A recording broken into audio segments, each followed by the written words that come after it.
All right. Well, thank you all so much again for being here today to discuss our work around the HLC Student Success Academy that the college has recently started engaging in. And specifically today, we want to share a little bit about the academy overall, just continuing to orient people and socialize what that is and what the work that we're going to be conducting is all about, but also sharing a little bit about the data that we used on the front end of the Academy experience to really frame up our populations of interest and start to talk as a group around who we want to focus on, how can we have the most impact in this work, and what all this is going to mean for our students at the end of our time with HLC. So just a little bit of background for those of you who might not be as aware of this initiative so far. So right now, the college has started engaging in the HLC Student Success Academy. Um, the name might cause a little bit of confusion. This isn't an academy for our students, but rather for us as an institution to strengthen our ability to serve our learners and help them to be more successful in terms of progressing through their degree and certificate programs and ultimately culminating in completion and an award from the college. Um, this academy is one of several that HLC hosts. Rio has participated in many others throughout the years, like the Student Learning Assessment Academy and other touch points to try and strengthen organizational effectiveness and getting direct insight from our accreditor about what their expectations and best practices look like so that we can continue to evolve and grow as an institution. Within the HLC Student Success Academy, we are committed across a 3-year time span to audit all of our processes and policies and the work that we do here at the college, understand where there is potentially duplication, where there might be gaps, where there's things that are working well, where there's things that can be improved, and then come up with a student success plan that we can then implement and try to do our best to improve upon learner outcomes for those who are studying with us here at Rio. Throughout the 3-year journey, we're going to be doing a few different things. We've already conducted um, a populations inventory, which we'll be sharing a bit about today, where we pulled together a bunch of data on our students and looked at who was successful, who perhaps was not as successful, what do we know about those students and the services that are currently available to them. Right now, we are engaging in something called the initiatives inventory. So I'll put a plug out right now that if you have not already been invited to participate in that through your leadership, that we would certainly value your participation. And selfishly, if Aaron or David, you wouldn't mind dropping a link to the initiatives inventory and our Google site into the chat for me, it would be very much appreciated. Um, Within that inventory, we're pulling together all the different things that we know teams are doing. And again, trying to understand what's going on, where there might be redundancy or overlap. How can we work smarter, not harder, and make sure our students are supported? We're going to be doing a couple more initiatives within this project that we'll just touch base on later. But as the progress continues to evolve over the next couple of years, you'll likely continue to hear more and more about this and be invited more and more to participate, provide your perspectives and feedback along the way. So again, just to center us for today, we're going to be looking at the data that we used as the team traveled to Chicago to HLC back in October of 2024, and the task that we were given to bring with us a lot of information to structure our conversations when we are there for the week and think through how we want this plan to take shape over the next couple of years. So where is this all coming from? Like, how did we get here? Why did we choose to do this? So for quite some time, it's been a reality at the college that student outcomes aren't always where we'd like them to be. There's a lot of reasons for this, as a predominantly online institution serving a very unique student body, we provide a lot of flexibility and affordability, and so we get a lot of students who are coming to us from all walks of life. As an open access institution, our outcomes aren't ever likely to be where we might see them, when compared to somewhere like ASU that, has a very cultivated student body that, is more than likely to be successful and go on to complete. We're serving a different student body, but there are expectations on us to make sure that we are getting students through and ultimately successful based on the investment that they're making with us and in their educational journey.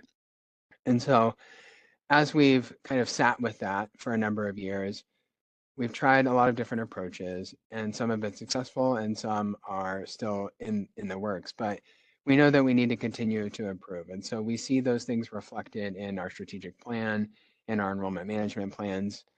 We know that we are organizing ourselves to continue to promote success. And so this is just another venture for us to continue to strengthen those efforts. Specifically, in the last couple of years, our accreditor HLC has really started to roll out a lot of language and guidance around specific pockets of our population that they want to intentionally focus on and start to hold institutions more accountable to those student outcomes. And so we're trying to be proactive. Again, doubling down on the efforts that we've already been doing through efforts like Guided Pathways, through our strategic planning and other types of initiatives along the way, but then also anticipating where we'd like to go and making sure that we can meet expectations for external stakeholders. This is a representation of how this work is being put into action already. So in the college's current strategic plan and enrollment management plans, we've already got a lot of this language embedded. And so we're envisioning the HLC Student Success Academy as an extension of these efforts, wherein we can understand all the work that's happening in these different areas and help teams and help ourselves to strengthen those efforts in advance of the next wave of planning so that we can get all of those things really vetted and evaluated and understanding what's working well and perhaps what we can scale or perhaps what we can pause and prune. So bringing it back to the HLC Student Success Academy experience specifically, as I mentioned back in October, a group of us who are on the team that's traveling back and forth to Chicago to engage in the in-person workshops, we were tasked with conducting what the Academy calls the populations inventory. And within this, we were given a few tasks. They wanted us to collect and review student outcomes data from a number of cohort years to understand who's successful and perhaps who isn't as successful here at Rio Salado College. They wanted us to disaggregate the data and kind of segment the different student populations to see, which populations compared to others were experiencing higher rates of success, and to see if we could identify groups that we would want to focus on and really drill down into to study and find where there's opportunities to continue to promote more growth. We conducted a survey that we'll review the results of here in just a little bit to employees to understand from the employee perspective, how are we doing to support students? Where are the areas where we're perhaps stronger? Where are the areas where there's more opportunity for continued exploration? And they specifically wanted us to look at a few different metrics. And those metrics hopefully will look familiar to you from a couple of slides ago, where we're wanting to look at things like our rate of return from students who are enrolled in a given fall and how many of them return for that next fall, AKA student retention. They also wanted to look at how well are students progressing in those early phases of their student journey and their life cycle. So what's the rate of return for students from their first to their second semester? And then ultimately, how successful are we at getting students across the finish line? What percentage of our students complete at the college within a given time frame? We're also challenged to fold in additional data around any surveys that we've conducted. So what do we know based on student perceptions to date? And then we were shared back in October the results of that employee survey. And again, we're going to be looking at those today at the end of the presentation. So I'm going to share with you a little bit about what we learned as we conducted these evaluations and some of the data that we at least saw that are starting to frame up the conversations that we're jumping into as we continue to go down the HLC Student Success Academy roadmap. So importantly, we want to learn about first, who did we include in this analysis? We know at Rio we serve over 40,000 students a year. They're all very different in why they come to Rio and what they expect to get out of their experience with the college. And so in an effort to really structure our conversations and ensure that we could have a lot of return on the investment of this work, we're choosing to focus on our online credential-seeking students who are enrolled at the college. We went back about a decade to make sure that we could have a really strong trend of data, but we're focusing on this group because we know that these are the students who likely have a very different experience in some of our specialized populations. Many of our online students are engaging with us 100% asynchronously, so it really um, encourages us to have to be very well adapted to meet their needs in that kind of an environment. And we want to focus on the credential seeking students, those who are ultimately seeking to earn a degree or certificate, because those are the ones who we know are here for the long haul. They're not here to just drop in for a class or two and take them back to another institution. They're here to complete with us. And so we're here to help them to be successful. The way that we conducted this kind of data poll was to look at students and their outcomes based on their initial term of enrollment and when they declared their degree or certificate program. So in order for them to kind of be cohorted and establish a common start time, we needed to look at those parameters and kind of frame up their journey along those guardrails. And we went into it with a few kind of assumptions and wanted to look at some different population segments. And so those are listed out down there below. And they're very common things that we have looked at over time. So things like comparing our fall term start students to our spring term start students. Unlike other more traditional campuses, we have a lot of students here at Rio who start with us in spring, and they don't follow a traditional academic journey. And so we wanted to make sure that they were taken into consideration.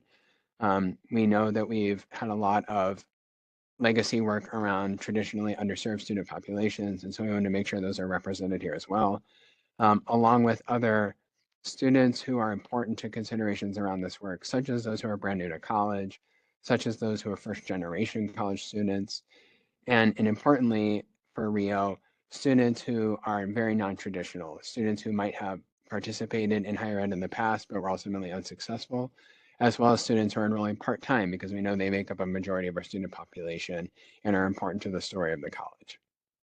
So what do the data tell us? So the first thing that we're going to be looking at here are first to second term persistence rates. We're labeling this as persistence because it's kind of a student-centered metric. Are students able to persist from term 1 to term 2? And so within this, we're looking at whether or not they started in the fall or spring. Are students successfully transitioning to that next major semester of enrollment? So within this kind of chart here, we're seeing our trended rates over the last decade for all those students who started with us in each of those academic years. Now, I mentioned that we're looking at both fall or spring start students. So those are kind of aggregated here at the annual level.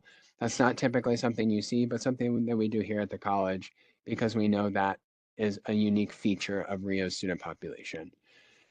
And importantly, and in a happy way, we've seen a nice upward trend in our persistence rates here over the last decade or so at the college, and particularly a noticeable uptick since COVID.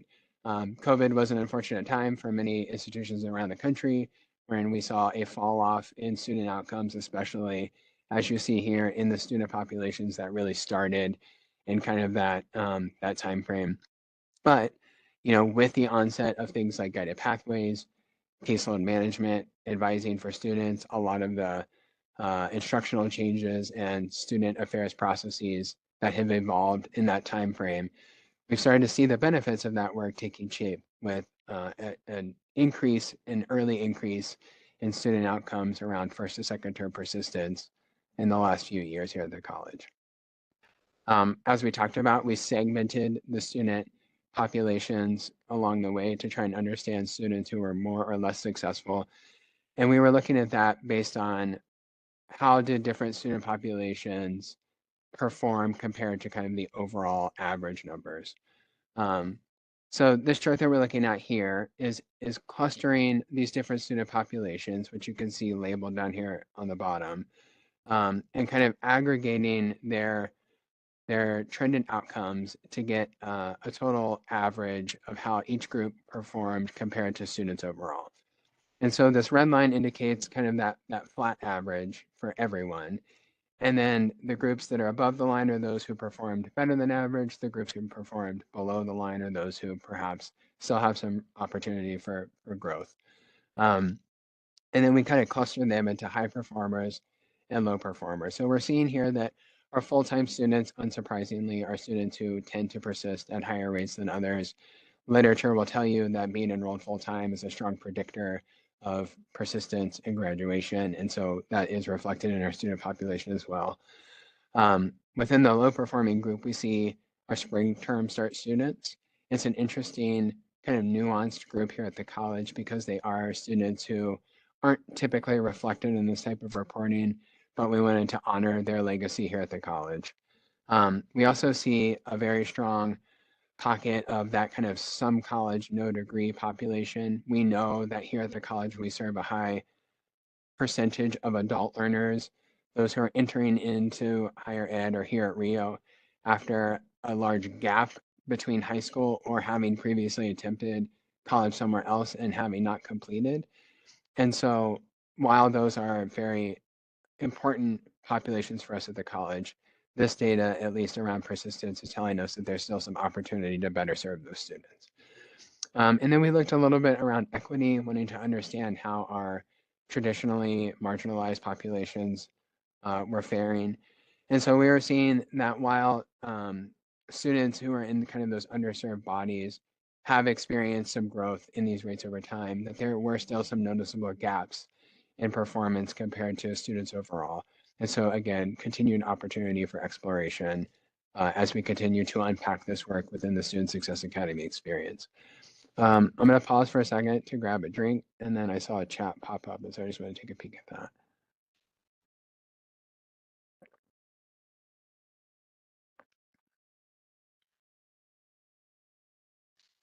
that. That's a great question, Sarah, and it's not something that we folded into this topic of conversation for the Student Success Academy.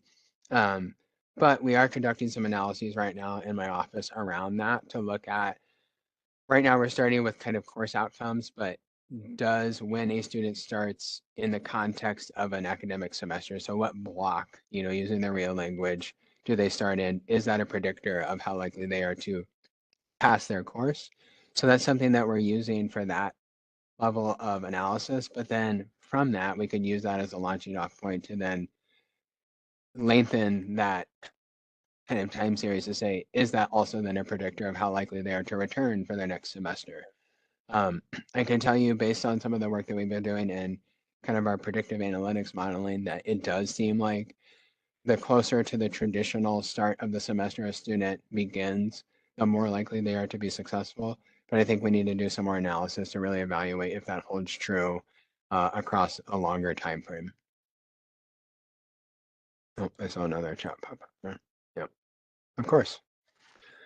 All right, so this format, it will hopefully start to look familiar as I keep clicking through these slides. So now we're going to look a little bit at our retention rates, looking first here at kind of overall rates and the trend line that we were seeing.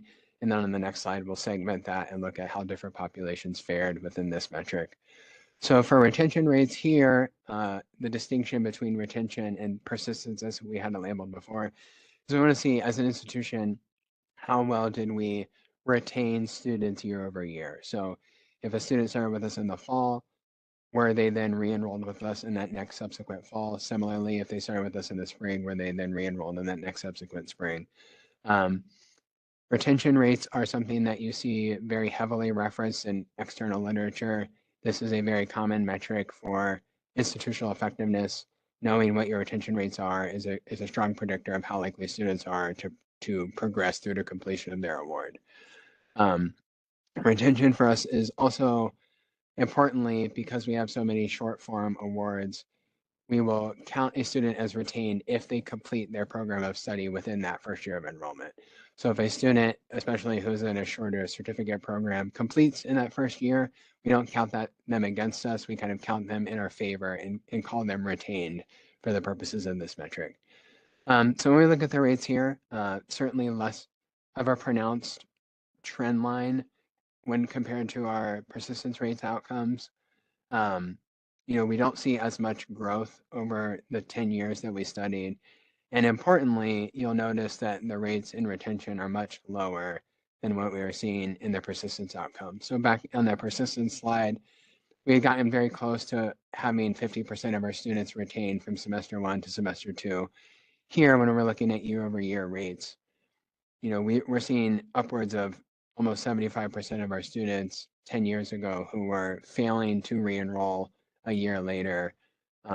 Now we're seeing that number closer to 2/3, but still a lot of opportunity for us to grow and continue to strengthen and evolve our practices in this space. I know there's been a lot of work around student first year experience that has really come into the fold since the launch of Guided Pathways. And so I think we're starting to see the impact of that work here in these numbers starting to increase. But still important that there's a lot of opportunity to grow. I'll also just note that both in this slide as well as the slide around completion rates, even though we're including the 2023 cohort, because of the nature of our rolling start date calendar, this number is still probably a little soft, and we still probably have a few more weeks to go until we can be certain that this is kind of a final outcome rate for that particular cohort. So then when comparing student populations to one another, we took a little bit of a different approach with this particular visual representation, but the same kind of context. How are students performing on average compared to kind of the college overall across that entire 10-year cycle? So again, we're seeing that full-time students are one of the higher performing groups when it comes to retention. These students, again, as literature will tell us, have more skin in the game, if you will. They're accruing more momentum along their life cycle as they build that credit completion ratio for themselves. And so they have more momentum to carry them forward and continue that progression through their degree program.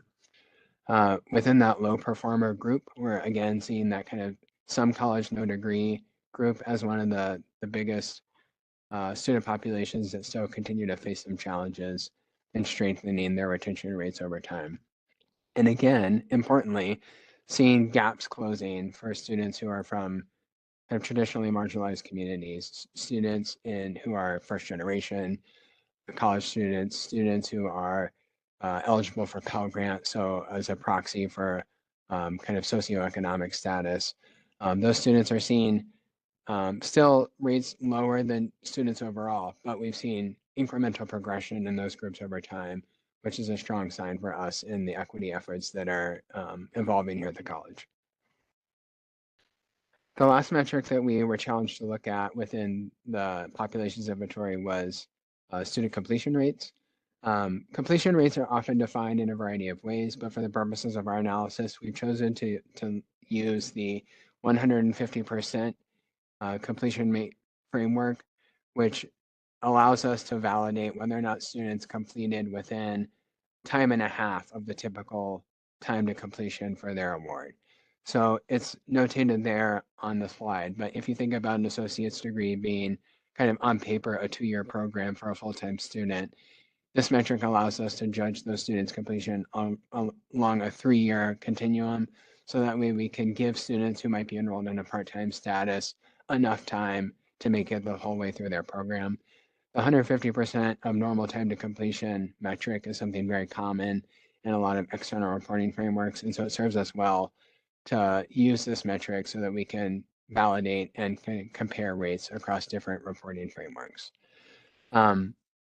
Unfortunately, within this metric, this is probably one of the biggest areas for opportunity for the college.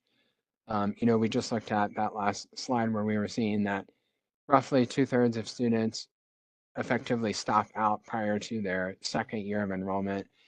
Here we're seeing the effect of that kind of trend on our student completion rates, where rates kind of hover around a fifth of students completing in any given cohort, and certainly heavily impacted by the COVID pandemic. Again, I noted here that 2023 cohort year outcome is pretty soft. They haven't yet had enough time to fully be gauged in this time frame, but we wanted to keep kind of the parameters of our time series consistent to avoid confusion. We are starting to see some progress here. Again, regaining some of the ground that we lost over the those kind of middle 5 years in this analysis. So rates after the um, implementation of guided pathways starting to tick back up, and hopefully as the 2023 cohort has enough time to progress through their sequence, we'll see those rates continue to strengthen even more. Yeah, Diana, please. Do we have a recognizable catalyst that impacted the rate from 2016 to 2017? Because that's a big gap. I'm just curious. Yeah, it's something that we've seen represented in a lot of our data. And so anecdotally, I think there are a few reasons that we've thought through, you know, but I don't know that we've got kind of the silver bullet to say like this was the thing that really drove that reduction in student outcomes along those timelines. So that's something that we'll probably continue to have conversations around as we progress in this work and thinking through where did we get from here to here and how can we avoid that from happening again in the future. So again, kind of segmenting the populations, very similar story to tell within the completion rate category, full-time students with the strongest completion metrics. It's a little unfair to even consider our part-time learners in this vein of 150% completion rates because many of our students are only enrolled for 3 or 6 credit hours a semester. Even in 3 years, that's not enough time for them to adequately complete a 60 credit hour associate's degree. But that is the standard, kind of industry standard, if you will, for measuring that outcome. And so we try and keep it within that time span so that we can have comparable data to compare ourselves to other peer institutions. The students, interestingly, who had some college experience but no degree attainment prior to enrolling at Rio, again here underperforming compared to their peers. This group is always interesting to me because I think anecdotally we think they've already tried college before. Perhaps they're more well positioned than a student who's brand new. But there's obviously continued work that we need to do to further unpack those students' experiences and trying to better understand why they can't be as successful as others here at the college. We did see that, importantly, first generation college students and other underserved student populations remained relatively stable as we trended their outcomes across that 10-year cycle. And they're increasingly becoming more and more comparable with the college student population overall at Rio. And so lots of great work that's happening in that space and lots of opportunity to understand what's working well to support those students and what could be scaled to other students as we continue to evolve this academy work and come up with the culminating student success plan. Let me pause there just to see if there's any other questions in the chat or any kind of one who wants to come off mute and talk about any of those pieces. And then we'll kind of transition into another area of data that we reviewed in the academy to look at how we all feel we're doing to support students in their life cycle here at the college. Let's take a drink just real quick.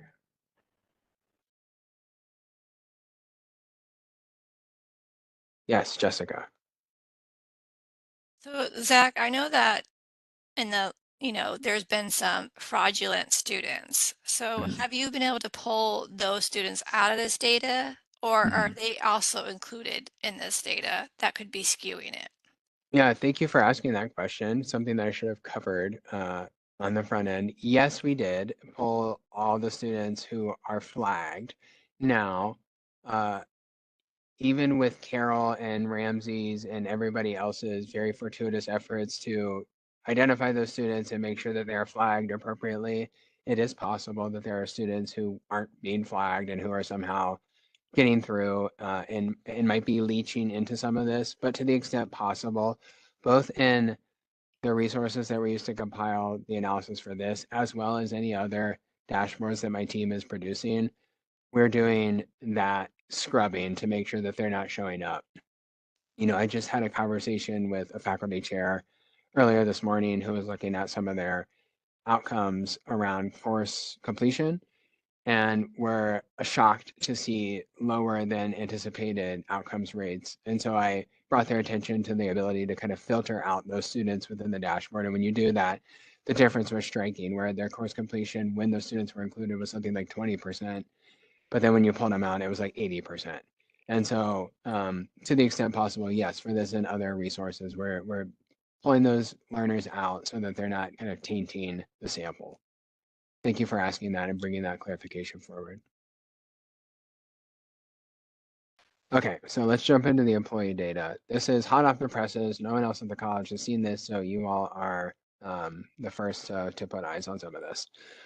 So if you recall, last fall, it was probably in September-ish, I can't remember exactly, but we sent out a survey to every employee at the college, including adjunct instructors, to participate in a very brief one-question survey from HLC that asked you as an individual employee to respond to the question, in your current role at the institution, what are the 3 most important ways in which you personally directly impact student success?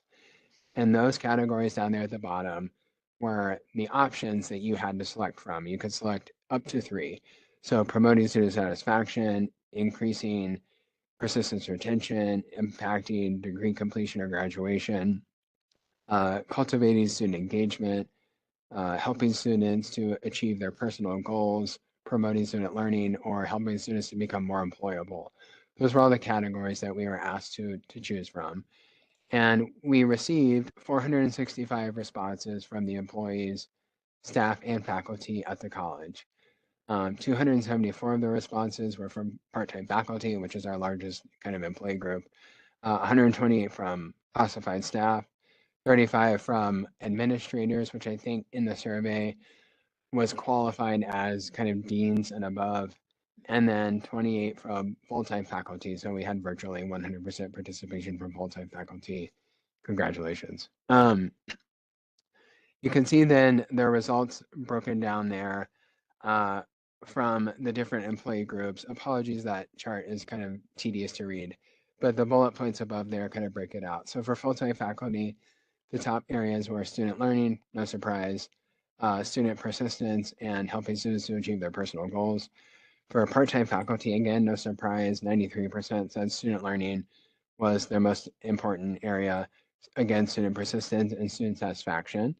For staff, student learning, which was a surprise to me personally. Student persistence, probably less surprising, and student satisfaction. And then administrators, persistence, graduation, and satisfaction as the top 3 areas. I will share that these scores, we were provided with peer data for the other groups who have gone through the HLC Student Success Academy in the past. Very comparable data for Rio compared to our peers. You see a lot of similarities in how faculty and staff and administrators are responding here at Rio and at other similar institutions who are choosing to go through this academy experience and try to strengthen their students' outcomes. So this data was very interesting to see it structured in this way, but I think it also then highlights some areas of opportunity for us to continue to examine. For instance, not a lot of us feel that employability of our students is a strong area of our focus day to day. And I think if we were to ask students, employment is probably one of the most important reasons for them to enroll and graduate from the college. So an area of opportunity certainly for us to explore. Hey, Zach. Similar, yeah, please, David. So yeah, I had that aha because we've been working with students for a long time here, and our students are here to get the next step in their careers. And it was very eye-opening to see where people, that's kind of like one of the lowest ones. But like you were just saying, if we ask our students, that's what they're here for, is to take that next step, whatever that might be in their careers. Yeah, so that's going to be one that we really want to look at and examine and understand where that's coming from, and perhaps more importantly, where that's not coming from. I think another thing that struck me was student engagement. There's so much literature out there that talks about the importance of students feeling like they belong and that they're engaged in their experience, and that being a strong predictor of student success in the long haul. And so I think when you compare our outcomes to the other peer data that we got back, this was the big striking difference. The others, even employability, were very similar, but at our peer institutions who have also done this exact same survey, our student engagement category was very low compared to others. And so, as we talked about kind of earlier, as an online asynchronous student serving institution, I think we're challenged to come up with creative ways to promote this. We don't have a traditional on-campus experience for students to engage in, but nevertheless, probably an opportunity for us to explore if we want to continue to strengthen those student outcomes. Just my personal opinion, but something that we can continue to investigate along the way. So I want to kind of leave you with this thought around this data is that this isn't necessarily an isolated data point in and of itself that we're going to do a lot with, but where this is leading to is that we're going to be conducting a student survey that asks our students those same questions. So going back to that last slide, reframe this question from a student experience lens. How does Rio, or in what ways do you feel like Rio is most affecting your student outcomes, or what's most important to you? We're going to be asking students these same questions, and then we're going to be able to compare what are our students telling us that they want from us versus what are we saying that we are investing our resources and time and energy into. And then we'll be able to really compare and contrast. Are we aligned to students' expectations, or are we perhaps engaging and investing in areas where we might need to reshuffle some of those priorities? So we're piloting that right now in the current semester, and we're anticipating that we're going to be launching that at scale as we move into the fall 2025. Yeah, Jessica, please. So from my perspective, from a staff point of view, and asked that question, is, is like, how do I contribute to basically the success of a student? So I'm looking at it from my lens. It's like, what do I contribute? So I am not going to answer about, employability, because nothing in my job has to do with employability. I'm doing classes and stuff. I'm making sure there's classes for them so that they have learning and stuff like that. And they can continue on with their courses. And I guess from my perspective also, most people are going to college to gain skills for employability. So that's why they're learning if they're program seekers. That's the most part. So I guess in my lens, I'm not thinking about employability because I'm thinking about what can I do to help them achieve that, learning their new skills to be employable. So I guess it's also kind of maybe semantics when you're asking that question. So they're looking at, the students are going to answer that from their lens. This is why they're going to college, because they want to get employed. And then we're looking at it from our lens. What are we doing to help them reach their goals? And, so, employability is could be such a structured thing. Maybe faculty are working on employability because it's a certain set of skills or a specific career path, but there's a lot of like general education too, that's just going to go to employability too. So I think that's, for me, it's a little, I think it's skewing on that lens. Not that I don't want them to be employable. It's just, I look at different, like, the classes are here so they can learn and be successful that way. So. Yeah, I mean, I appreciate that critical lens, and I do think a lot of what you're saying rings true in that I'm similar, right? In my role, like I'm not student facing, I'm not affecting student outcomes in the same way that David Hall's teams are. And so I think you bring up good points, which is to say that not everybody is going to answer this from the same lens, and we should take that into consideration, which I think is a limitation of the instrument. They want this to be simple. They didn't want this to be a burden on employees to participate. Because had we asked this internally, we probably would have given ourselves the ability to further segment that and say, well, how did people in student facing roles respond to this as compared to people who are in kind of back end support roles? Nevertheless, I do think it's an opportunity to continue to use this data. And then once we get the data back from our students to kind of compare, where we're at compared to where students want us to be, and to see if there are ways in which we can maybe communicate differently, to your point, like, yes, that's happening, but maybe we're not communicating in a way that comes across as effective. Yeah, and David. I think on this, there's not right and wrong answers. It's just really telling, like, okay, what is your role?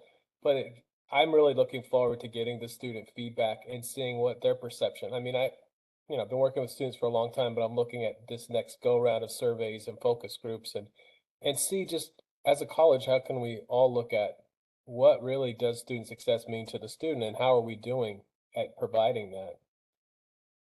No, thanks, David. Diana, please. I agree with Jessica, but because I think it's not the perspective, the difference of the perspective to the employee and the student.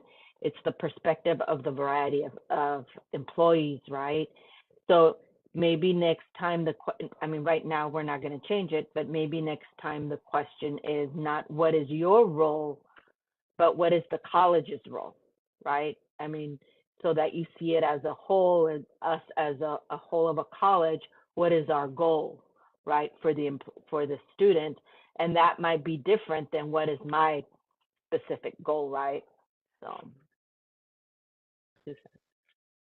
Well, and I appreciate these thoughts because I think we're not limited, right? Like this was the prescribed kind of exercise from the HLC Student Success Academy. There would be nothing to prevent us from doing something similar again and asking these questions in a better way, or being able to better differentiate the results to understand, like, again, like, are different types of staff feeling differently about these questions. And so I appreciate those thoughts because I think it might be an opportunity for the Success Academy kind of working team to consider that and think through, as we move forward, if we want to actually make use of this data in a meaningful way, should we consider another opportunity to re-ask these questions or do focus groups or something to better understand what these dynamics look like and what type of distribution there truly is across the different classifications of employees and staff and faculty. So thank you for engaging in the dialogue. I mean, it's good to get outside perspectives on this because, to some extent, we've only had our hands on this for a little bit and we've been operating in a bit of a vacuum with it.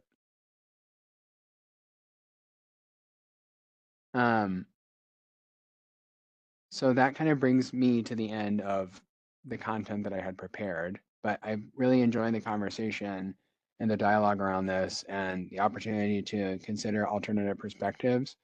Certainly, if there are any other questions or feedback, we'd love to have them. I know Aaron, David, and I, as part of like the working team on this, would certainly be happy to bring back that feedback to you all or to the team so that we can represent your thoughts and ideas. But also, if there's any other questions about the academy in general, outside of like the data that we talked about, or what you should expect as a supervisor or as an employee, happy to address any of that you might have that we want to talk through with our last 15 minutes here. Yeah, Jessica. So I guess this goes more towards the data. So when you're looking at the data and students that are not successful, maybe in classes, and are you doing the deep dive? Is it like a specific course? Or are you looking to see if there's also anomalies? So maybe most students do very successful in this course, but then for some reason there's one course they don't. I mean, I'm not trying to say that I mean, I think it's the reality is we have some really great instructors, but we may have some maybe not as wonderful, engaging instructors too. So is that part of looking at? I'm not trying to say that, we have bad instructors. I'm just saying, but that's reality because I think that's at every college that you have some that are going to be really engaging to students. They're going to be checking in, they're following up. And then you have some that maybe are a little bit more hands off. And are those the students who are just kind of feeling like they're just kind of, drifted in the wind alone in these classes? I mean, is there a type of those things that you're looking at to see if there's anomalies? Is it a certain course that's just really difficult for everyone? Or is it all of a sudden you see this like, oh, this class didn't do so well?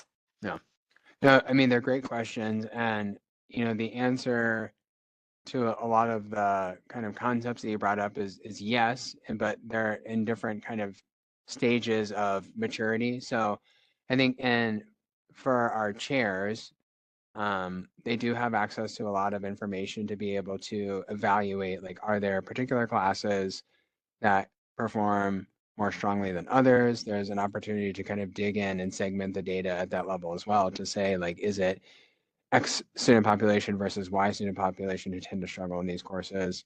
And are there anything that we can do to address those gaps? Also, though, just being very like deliberate and forthcoming to say that like students' demographic characteristics aren't typically taken into consideration about like who we should or shouldn't be supporting. It's more about, do we know anything about particular pockets of the populations who might have access to more resources that could be considered for scaling or other um, kind of investigation. So there's access to things like that. Um, we do, we have done and are doing more around kind of like sequencing of courses. So like understanding like as students progress through a particular degree or certificate program, is there like a course that tends to be a bottleneck more so than others? And if so, can we identify that and figure out why that might be the case? Similarly, within a course itself, are there particular assignments or like weeks in a course that tend to be more or less challenging than others? And can we do anything about that?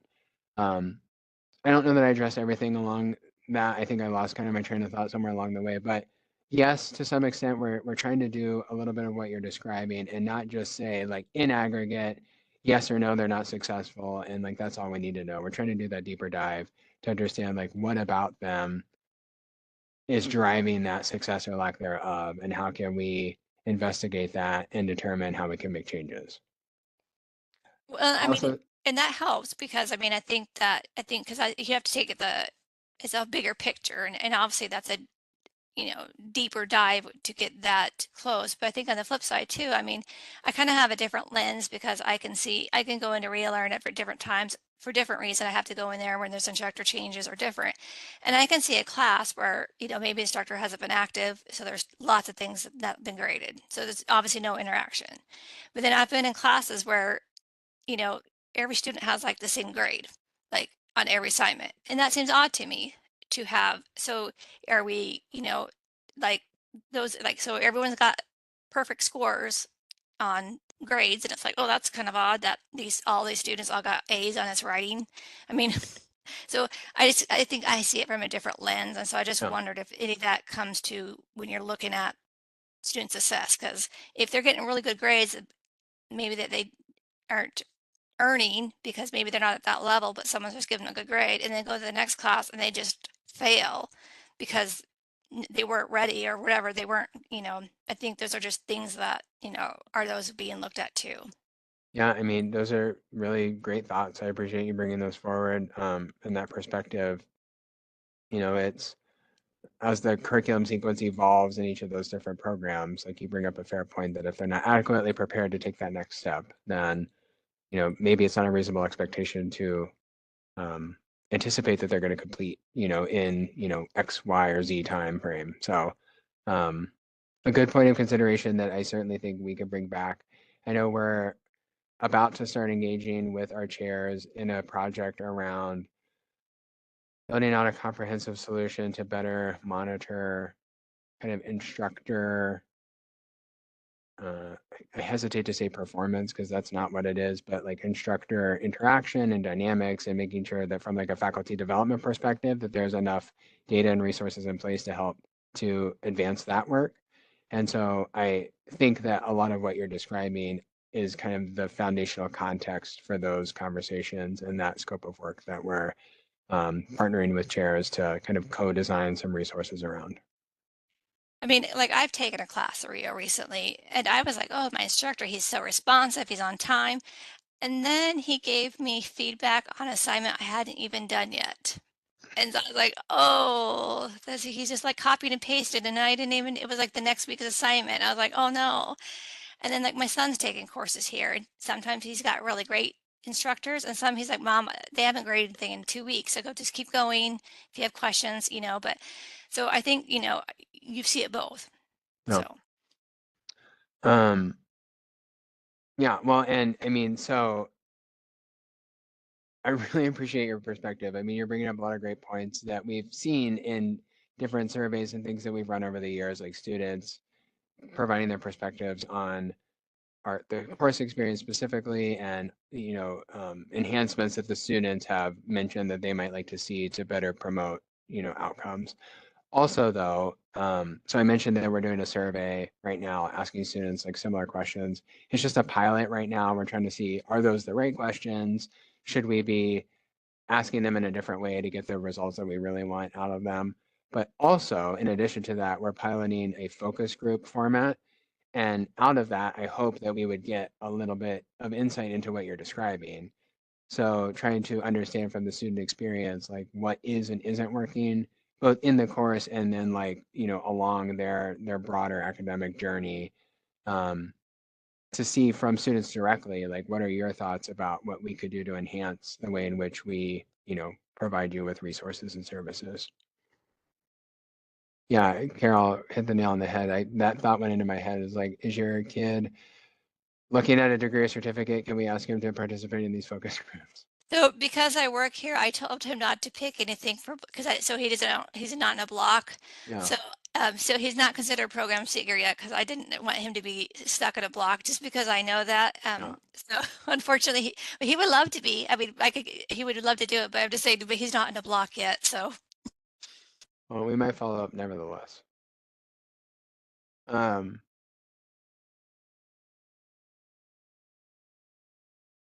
Any other thoughts, questions, or ideas for the good of the order? I really appreciate this. This has been really engaging. A lot of the times, we present data, people are like, thank you, and we move on. And so I appreciate the opportunity for dialogue.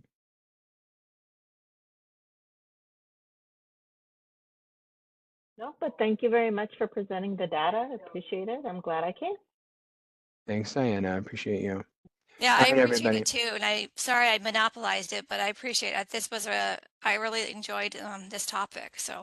Yeah, thank you all for being here, and thank you all so much for engaging. Continue to be on the lookout for updates about the Student Success Academy. Please contribute to the initiatives inventory. We have to get all that compiled before we go back to Chicago in 1 month's time, so we're on a very quick turnaround for that.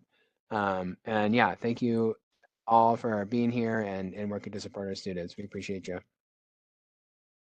Thanks.